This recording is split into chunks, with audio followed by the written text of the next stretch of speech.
Bonsoir à tous, nous sommes le mercredi 4 avril, voici les titres de votre journal. Et nous reviendrons sur la conférence diplomatique organisée au Monte Carlo Bay. Monaco vers une ville plus intelligente, c'est en tout cas ce qui était proposé par la Jeune Chambre économique. Voyage surprise organisé lui dans le cadre du Printemps des Arts et notre invitée de la semaine, la comédienne Virginie Lemoine. Ouvrons donc cette édition avec la conférence diplomatique qui s'est ouverte mercredi matin. Il s'agit d'un rendez-vous annuel sur 2 jours qui réunit l'ensemble du corps diplomatique de Monaco. Au programme, plusieurs sujets et thématiques liés à l'actualité. Une équipe de Monaco Info était sur place pour vous. Organisée par le département des Relations extérieures et de la coopération, la conférence diplomatique a réuni l'ensemble du corps diplomatique de Monaco. Un rendez-vous d'échange et de réflexion qui a lieu tous les ans en principauté. Le ministre d'État a ouvert cette conférence en évoquant le lancement de la transition numérique de la principauté, une mission qui a été confiée dernièrement à Frédéric Ginta. Avec le souverain, nous avions décidé d'engager Monaco sur cette... En tout cas, sur cette révolution, mais aussi avec sa façon, avec nos méthodes, avec ce que nous sommes. D'où le besoin de présenter à la communauté diplomatique qui sont nos relais à l'étranger, ce que le prince et le gouvernement avaient décidé en termes de structure, d'organisation, de moyens financiers. Et puis, pour coiffer tout ça, le recrutement de Frédéric Ginta, dont je vous ai déjà parlé, qui sera celui chargé de donner à la principauté sa cohérence dans ce domaine et de définir une stratégie, parce qu'en réalité, nous ne sommes pas avec le numérique dans l'informatique. Il ne s'agit pas d'avoir des outils plus puissants, il s'agit de prendre en compte ce que cette révolution technologique va changer dans la révolution de nos comportements, de nos façons de travailler, de nos vies. Les conseillers de gouvernement sont ensuite intervenus sur différents sujets d'actualité relevant de leurs départements respectifs, les thèmes de la transition énergétique, de la sécurité numérique, de la conformité de Monaco aux standards internationaux de l'OCDE ou encore de l'e-médecine ont notamment été abordés dans la matinée. J'étais particulièrement intéressée par ce que nous a expliqué le conseiller ministre M. Gamerdinger au niveau de la santé. La santé a un pouvoir d'attraction importante pour nous. Moi, je m'occupe surtout des futurs résidents ou des résidents actuels. Et l'idée que tout soit numérisé et qu'ils puissent accéder à leurs données médicales n'importe où dans le monde, dans ce qu'il a appelé son petit coffre-fort numérique personnel, est quelque chose que je pense nous devons faire savoir. Il y a aussi d'autres domaines très intéressant dans le domaine de l'énergie, de la finance. Donc ce sont des échanges qui sont très importants pour nous. Des intervenants du MEB, de la SBM et d'autres entités se sont succédés également pour informer les ambassadeurs sur des thématiques communes. Cette conférence diplomatique s'achèvera ce jeudi par une visite des locaux de Monacotech.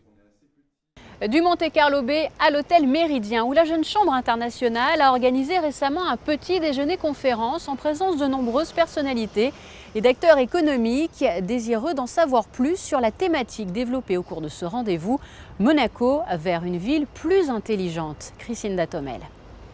Une année placée définitivement sous l'ère du numérique et des nouvelles technologies. L'objectif de ce petit déjeuner conférence de la JCI, présenter les projets Smart City qui seront développés prochainement en principauté et comment cette 4e révolution industrielle va-t-elle impacter notre vie quotidienne. Je pense que les secteurs qui seront impactés le plus et très rapidement, ce n'est pas uniquement les secteurs banquiers et financiers, mais aussi, je pense, l'éducation. Avec l'influence des nouvelles technologies, de l'intelligence artificielle, je pense que les questions sur lesquelles il faut travailler, c'est aussi l'emploi de l'endemain. Donc, quels sont les savoir-faire, quels sont les skills de demain qu'on devrait en fait se développer dans la jeunesse pour qu'ils puissent en fait intégrer ce nouveau monde et s'adapter aux nouvelles tendances. Mis en place au mois d'octobre prochain, le nouveau projet communal facilitera, lui, le quotidien des résidents monégasques et des usagers. C'est le paiement des parkings de surface par l'intermédiaire d'un smartphone. Et il y aura également les moyens de contrôle par nos agents de la police municipale sur le smartphone. Mais surtout, pour nos usagers, c'est le paiement des parkings de surface par le smartphone qui pourront être déclinés avec le gouvernement princier sur les parkings intérieurs, c'est le parking qui s'appelle parking indoor, dans les mois qui suivent.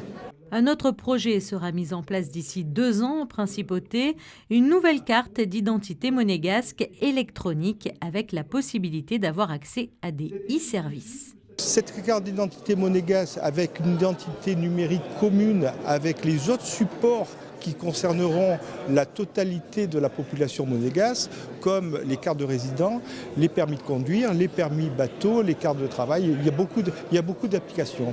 Prochain rendez-vous de la JCI, la 5e édition du Startup Weekend qui se tiendra du 27 au 29 avril prochain à la Monacothèque. 3 jours d'immersion et d'innovation pour réinventer le monde de demain. Suite de notre série de reportages réalisés par José Sacré sur l'édition 2018 du Printemps des Arts, avec aujourd'hui un coup de projecteur sur un rendez-vous toujours très attendu, celui du voyage surprise. Je laisse le soin à José Sacré de vous dévoiler la destination qui a été choisie cette année. Plus de 300 mélomanes à bord de 7 bus venant de Monaco et de Nice ont débarqué lundi 2 avril 2018 dans la zone industrielle de Moinsartou. C'était la destination, tenue secrète jusqu'à la dernière minute, du voyage surprise du Printemps des Arts de Monte-Carlo, une fabrique de parfums au doux nom de Azur Fragrance. Pourquoi l'avoir choisi ce lieu, la parfumerie ? Je crois que c'est, comme toujours, ce sont des circonstances. Nous avons rencontré l'ingénieur chimiste de cette usine, qui est quelqu'un passionné par la musique, qui est un vrai mélomane, et qui a tout de suite accepté de mettre à disposition ce lieu qu'on a un peu déplacé, des fûts, etc. Donc je veux dire que c'est toujours lié à une rencontre avec une personne. C'est donc ici, dans une atmosphère évidemment parfumée, que s'est déroulé le concert surprise, car là aussi le public ne connaissait ni le programme, ni les artistes interprètes de ce moment musical.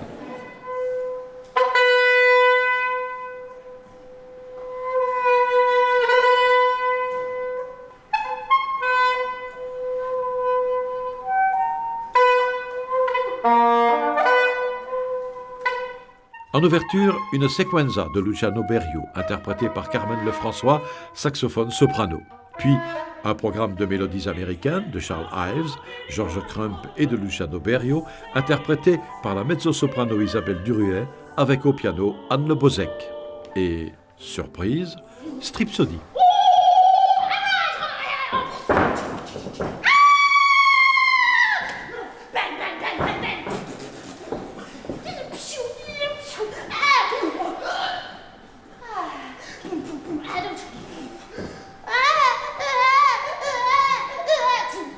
Stripsody est une pièce composée par Cathy Berberian, une sorte d'aria pop art qui, comme l'écrit Corinne Schneider, cherche à mettre en question l'avant-garde même. Sur la partition, plus de notes, mais seulement des mots et des dessins, un peu comme dans une bande dessinée.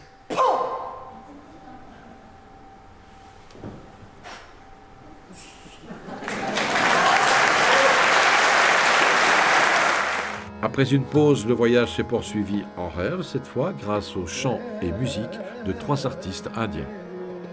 Je pense que c'est important d'avoir d'autres temps musicaux dans le festival, d'entrer dans des choses. On a eu le Quatuor Fellman, qui était aussi quelque chose dans la longueur. Et là, on a une musique qui est tout à fait autre chose, qui va permettre, là aussi dans ce lieu magique, d'autres imaginaires pour le public.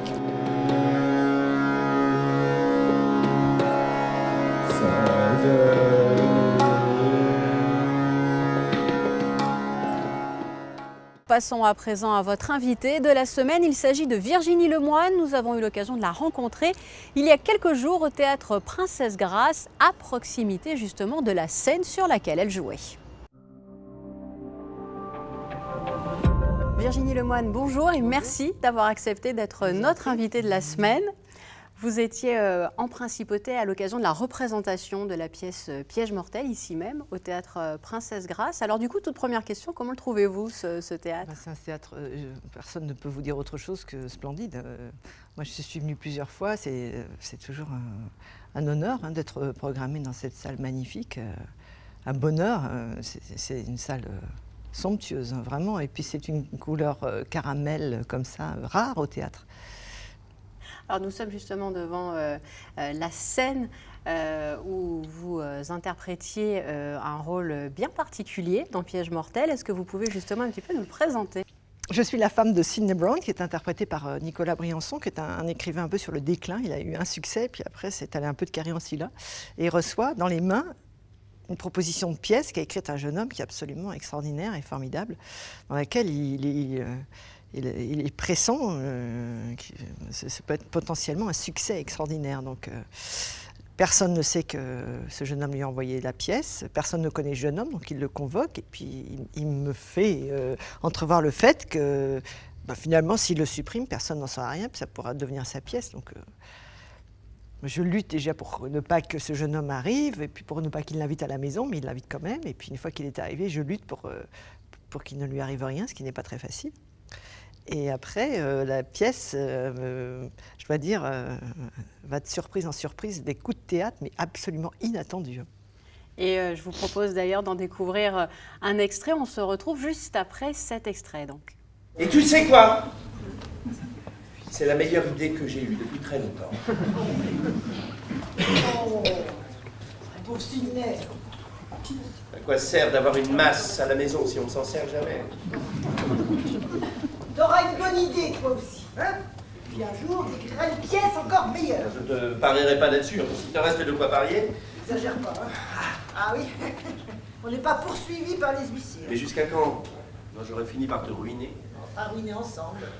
Alors Virginie, on est de retour en plateau, donc devant cette belle scène du théâtre Princesse Grace. Nous allons parler de la pièce plus largement.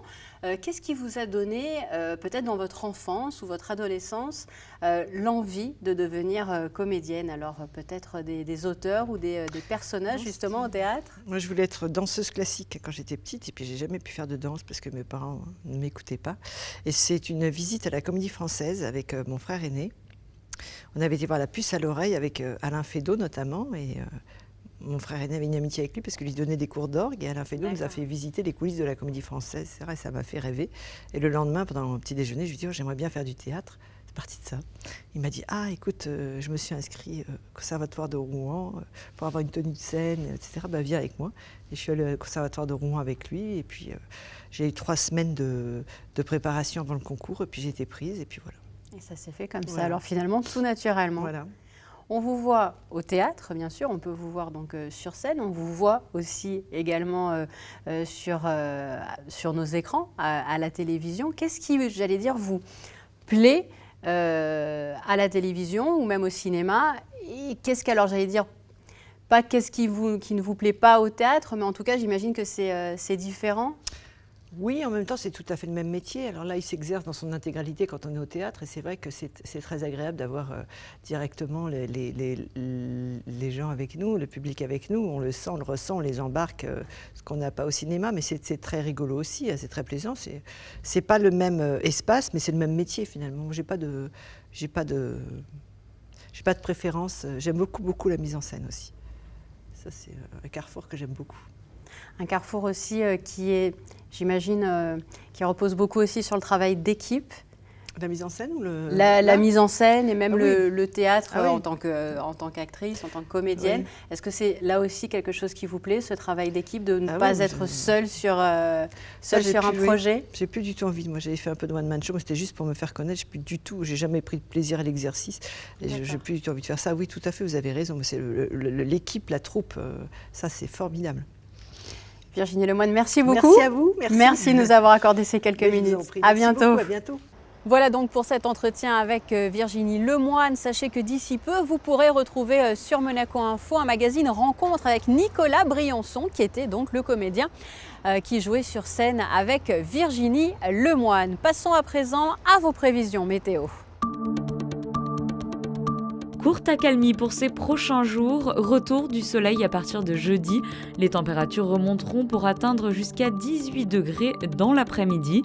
Vendredi, beau ciel de printemps avec encore quelques nuages et des températures qui ne dépasseront pas les 16 degrés. Le début du week-end s'annonce clément avec un soleil légèrement voilé le samedi. Le ciel s'obscurcira à partir de dimanche. La pluie sera de retour et s'installera jusqu'à mardi. Les températures resteront clémentes.